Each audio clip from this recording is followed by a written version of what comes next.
the problem with that is you're missing out on so much potential for growth right now and discovering your purpose right now. There are things that God has shaped you to do now, to make a difference now. I mean, there are gifts and talents in you guys that God wants to use now to make a difference in your world. And the enemy wants you to go, wait till you mature, wait till you grow up, then you can really be used by God. And it's just a lie. So I thought about, how do you get secure and how do you get, like, do not depend on likes and all that stuff. So one advice you gave me, I remember. Yeah. So you told, live a quiet life. So I think it has so much connection to that, not be very depend on likes, for example, and all that stuff. Yeah. So do you have something to tell about live a quiet life? Yeah. You talked about a Bible verse. Yeah. Maybe tell that one. Yeah. So Paul in the New Testament, I believe it's Thessalonians. Is it fair? Says it?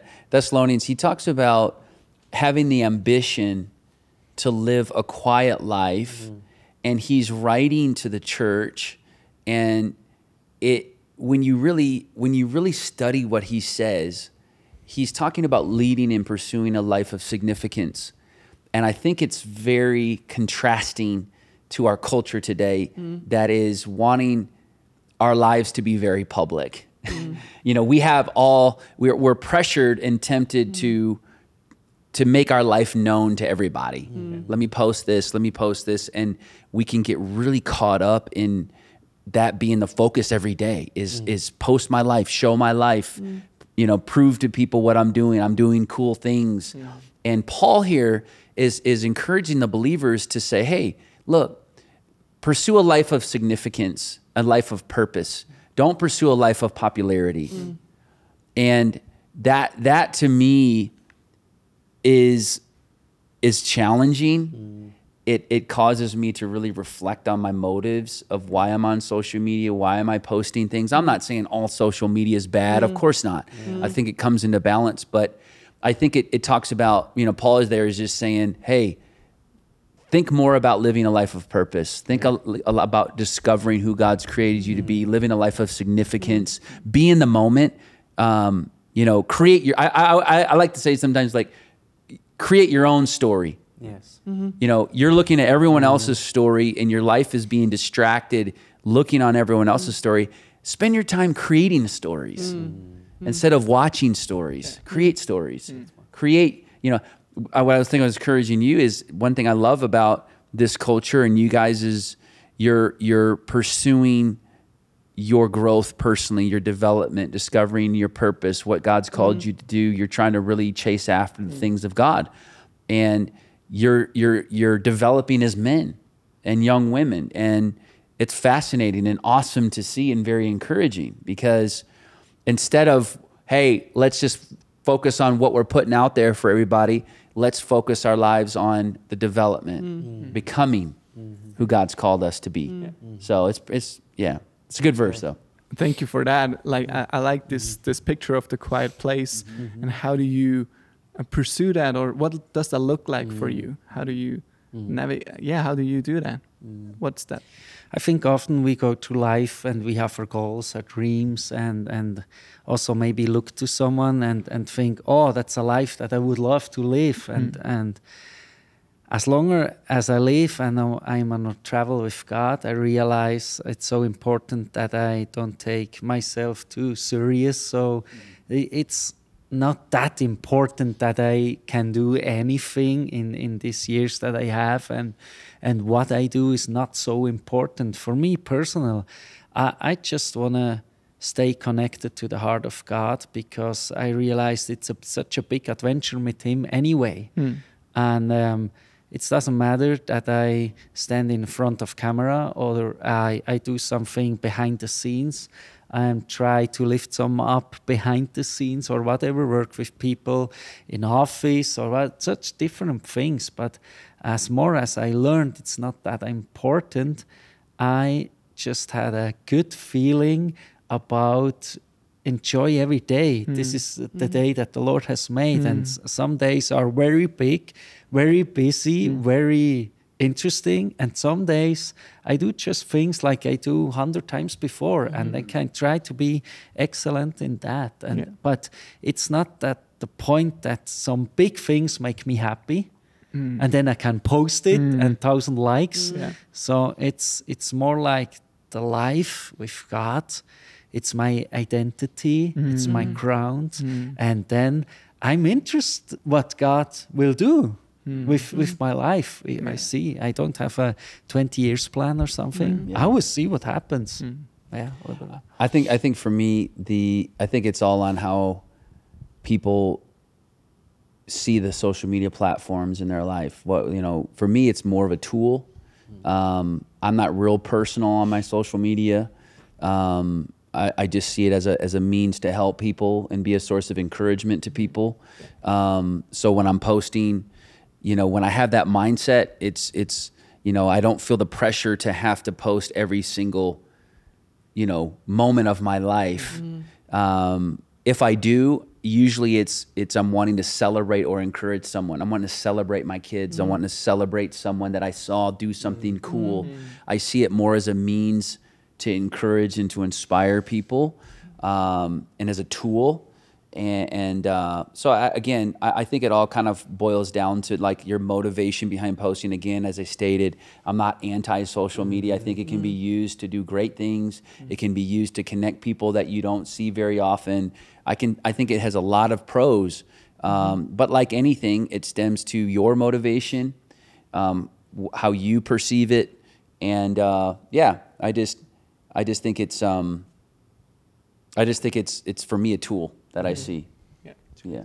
But as it relates, sorry, I do want to explore like this quiet life again, kind of circle back, because I think for me the reason why that verse is very powerful now, because Paul is writing to the church to let their ambition be to live a quiet life.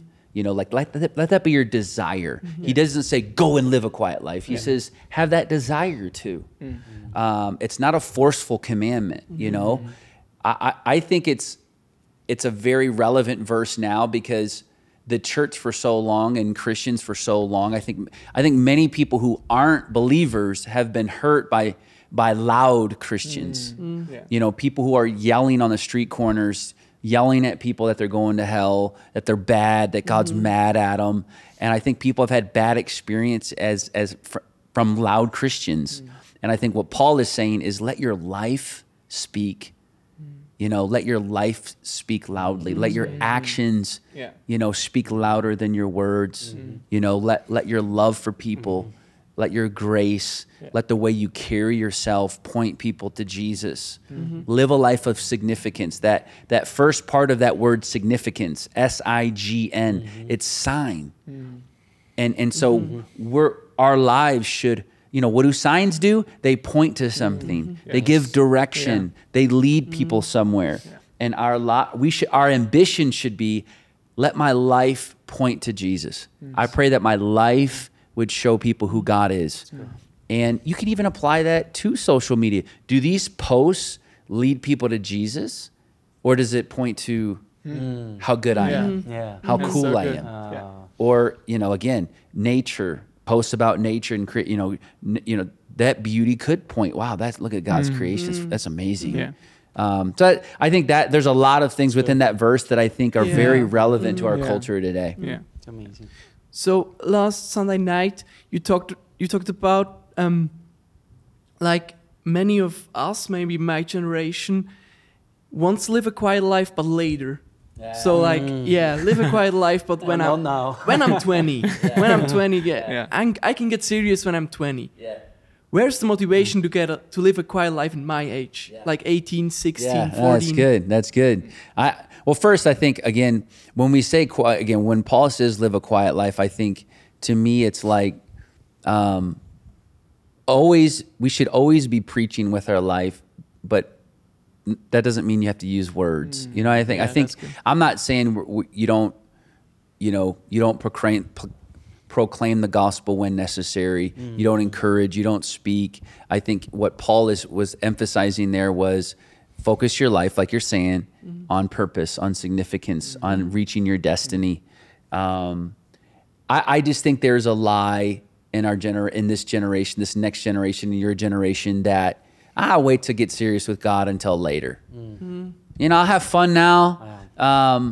You know, do things that I want to do, and then when I get older, get married, have kids, I'll settle down, and then I'll get religious. And I think it's really buying into the lie of the enemy. I think the enemy loves to try to convince people to wait to get serious with God. But the problem with that is there's never a good time later. There's always, the enemy will constantly keep trying to get you to procrastinate, to wait. No, wait till you're a little bit older. Wait till your career starts. Wait till you get the promotion. Wait till you get to the house. And it's just, the enemy lies. And I think the problem with that is you're missing out on so much potential for growth right now and discovering your purpose right now. There are things that God has shaped you to do now. To make a difference now. I mean, there are gifts and talents in you guys that God wants to use now to make a difference in your world. And the enemy wants you to go, wait till you mature, wait till you grow up, then you can really be used by God. And it's just a lie. I mean, I see now in Houston, in my context, so many students that have come alive to their purpose, and God's using them to do incredible things. I mean, they're leading their whole families to Christ. They are passionate in their schools. We're just seeing students serving, doing relief work, tangibly helping people. You know, it's phenomenal. And there's joy and peace in that they're discovering that drugs, alcohol, partying is not giving them. And that's the key is, party, do this, do that, have sex, live how you want to live. And that's where you'll be fulfilled and happy and find peace. And it's a lie. Those things may temporarily satisfy you for a moment, but they can't fulfill you long term. And a relationship with God can. And discovering and walking in your purpose does. And I think that is the good news. That is the good news for this generation.